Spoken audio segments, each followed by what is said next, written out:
Hi, welcome to Make It Monday. I'm Jim with Amy Sews, and today I thought we'd talk about working with elastic thread.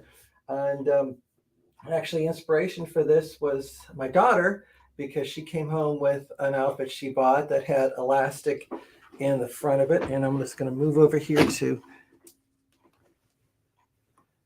show you a little bit. This is kind of what it was like, and you're probably familiar with this when you buy a garment in the store and it has an elastic waistband or let's say a top part of the blouse. And hi, Fran. And of course, you have the stretch that you're looking for in the garment, so it's easy to put on and keep on.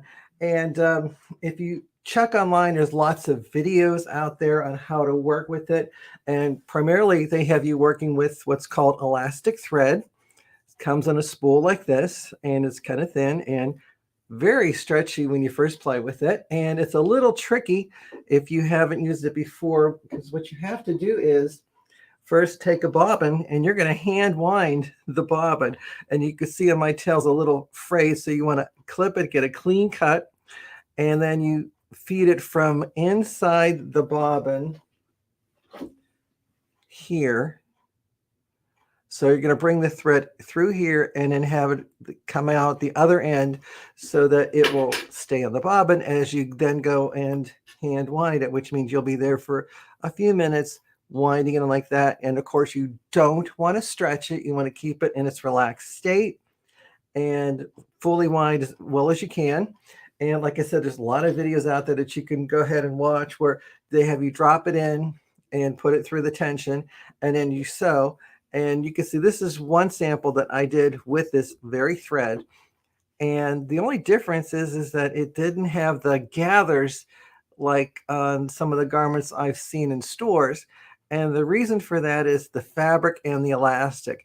This kind of elastic that we readily have available is really more for lightweight sheer batiste, like if you're doing heirloom sewing. Those lightweight kind of fabrics work great with the elastic thread, and it'll give you more gathering and a little more stretch. And this hardly has that much stretch because I'm using a quilting fabric, like 100% cotton, because that's the type of fabric I wanted to use with this. But yet it doesn't have that same stretch like I have with this one. And if you notice, you can see a lot of the straight stitching all the way across.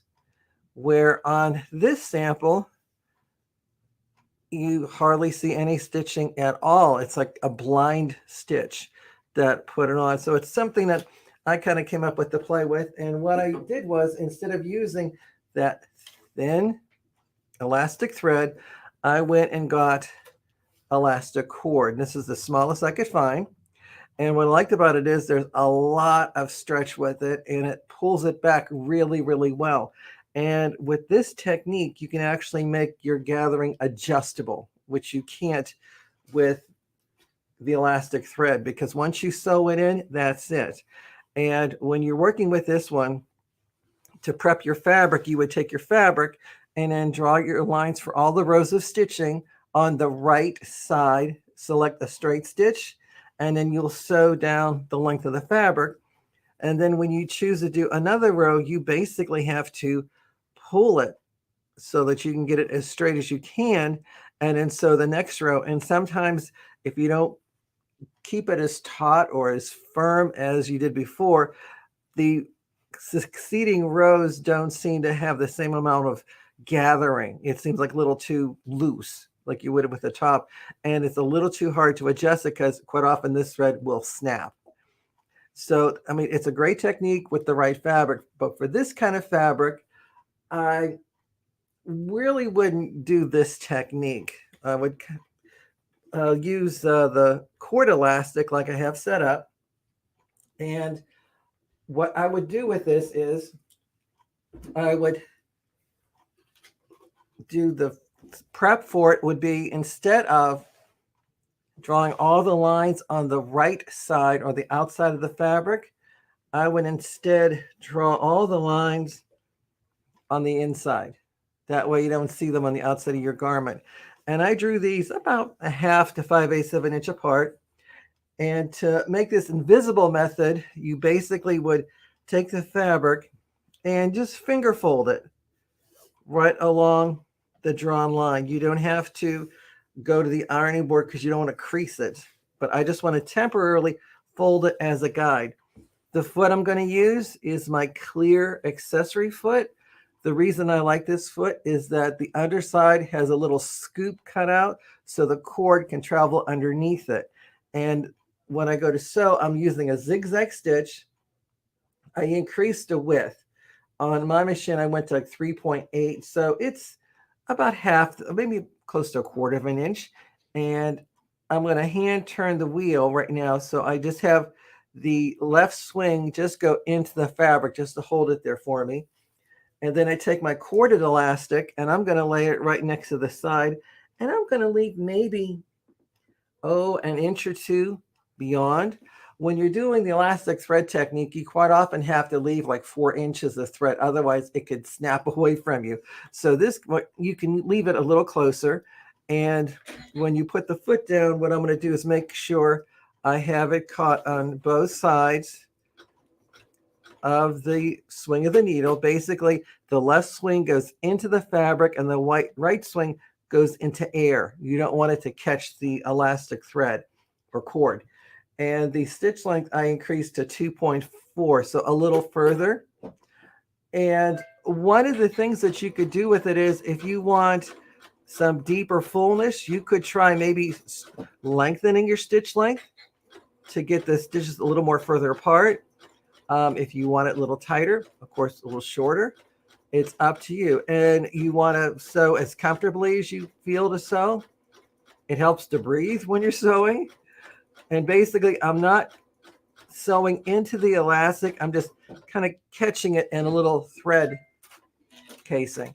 And I'm just going to do that small portion for right now. As you can see, I have it sewn right on the very edge with a very loose stitch.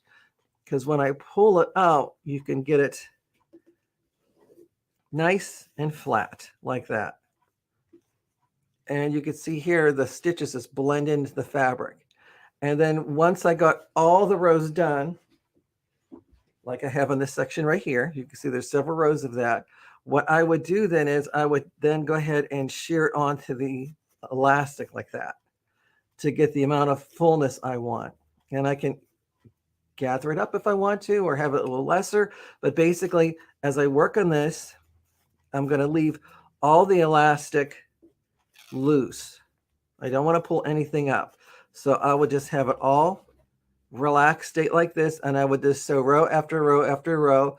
I don't have to worry about the fabric getting away from me. I can just go ahead, fold it, right sides together, zigzag along the fold, and when I open it up, I have that look. And then, of course, I can go to my finished sample. You can see I have all those cords there. And I would just pull it up to the length I want. When I make my garment, I can adjust it to the way I would like it to look.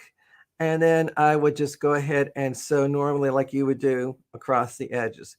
If you're concerned about possibly the elastic snapping or getting away from you, I would maybe go ahead and then tie the two together if you're concerned about it not being as secure as just by sewing through it. Or another way, when I was playing with it before, I just took it and folded it out of the seam allowance in a U shape and then bar tacked over it. And that way that will secure it to keep it from coming out of this effect. But you can see here with this, I'm getting a lot of stretch with it. And what's nice with it, that it's holding it so even and well like that, that you could actually, when you sew it up, let's say for a cuff, it could be in somewhat of a relaxed state so that it's not really pulling hard on your wrist. You have a lot of loose play that you can still easily get your hand in and out of because it will still stretch. But when it's in this relaxed state, it gives you that really nice look of smocking on the top. And the nice thing too is, again, that you don't see those straight stitches running across it because it's all part of the fabric. And this is one way that you can do elastic smocking on a heavier weight of fabric without, like I said, getting away from you or being too difficult to work with. So hi, Gina and Jeanette. So Thanks, Jeanette, for the genius comment. Appreciate that. And so hopefully you like that technique. And again, anytime you at home have an idea of a technique or a project you're working on and you need a little help and you think it might be a great Make It Monday idea, please let us know in the comments or message us. Always can go to amysows.com, sign up for our newsletter, find out all the new and exciting things we're doing here at the shop. We got a lot of things going on right now. Shop Hop's coming up. And we're having our first quilt show that's free to the public. So please come in during Shop Hop Week. All the information's on our website, and you're welcome to even put in a piece if you like to show off your work. Appreciate seeing all your work out there. And my schedule for the fall's coming up. So you can go to sewingexpo.com to see what city I'm in. And with that, I just want to thank you all for watching Make It Monday. Be sure to stop in the store sometime, especially during Shop Hop. And always remember, the more you know, the more you sew. You have a great day. Take care.